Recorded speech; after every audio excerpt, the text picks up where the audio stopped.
Presiden Rusia Vladimir Putin mengungkapkan bahwa ia siap untuk berunding dengan Presiden terpilih Amerika Serikat Donald Trump. Bahkan menurutnya mau berdiskusi kapan saja.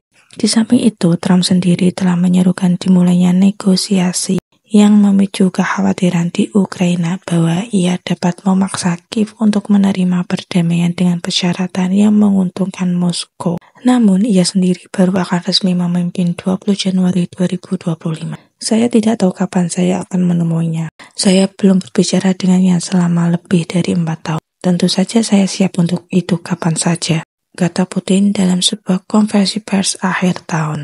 Jika kita pernah mengadakan pertemuan dengan Presiden terpilih Trump, saya yakin kita akan memiliki banyak hal untuk dibicarakan.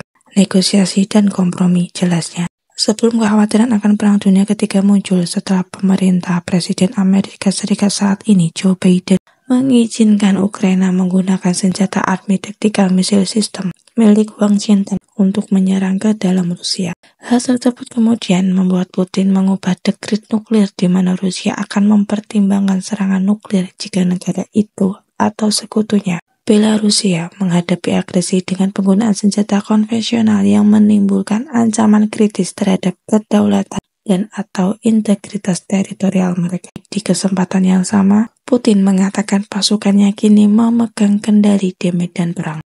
Klaimnya itu datang setelah muncul laporan serangan Rusia di timur laut Ukraina telah menewaskan 3 orang. Presiden Ukraina Vladimir Zelensky mengadakan pembicaraan dengan para pemimpin Uni Eropa di Brussels, Belgia. Kami benar-benar akan mengusir mereka. Benar-benar tidak mungkin dengan cara lain. Namun, pertanyaannya dengan tanggal tertentu.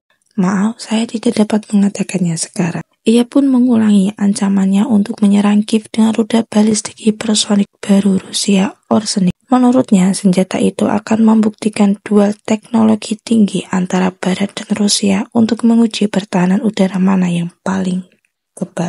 Biarkan mereka menetapkan beberapa target untuk diserang, katakanlah di Kiev. Mereka akan memutuskan semua pertahanan udara mereka di sana, dan kami akan meluncurkan serangan Orsenik di sana dan melihat apa yang akan terjadi. Di kesempatan yang sama, Putin juga berbicara soal update ekonomi Rusia. Negeri itu kini menghadapi inflasi tinggi di tengah peningkatan besar pengeluaran negara dan kekurangan tenaga kerja akibat konflik. Situasinya stabil meskipun ada ancaman eksternal dengan menyebutkan pengangguran yang rendah dan pertumbuhan industri. Namun, inflasi merupakan sinyal yang mengkhawatirkan. Tambahnya menyebut harga untuk makanan seperti mentega dan daging tidak menyenangkan. Ia mengeklaim sanksi barat ke Rusia merupakan faktor meski tegasnya tidak memiliki signifikasi utama. Ia berharap bank sentral yang diperkirakan akan menaikkan suku bunga lagi pada hari Jumat untuk mendinginkan inflasi akan mengambil keputusan yang seimbang.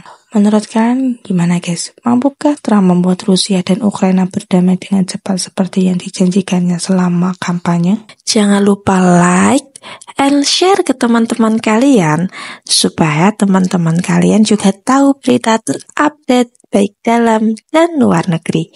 Terima kasih.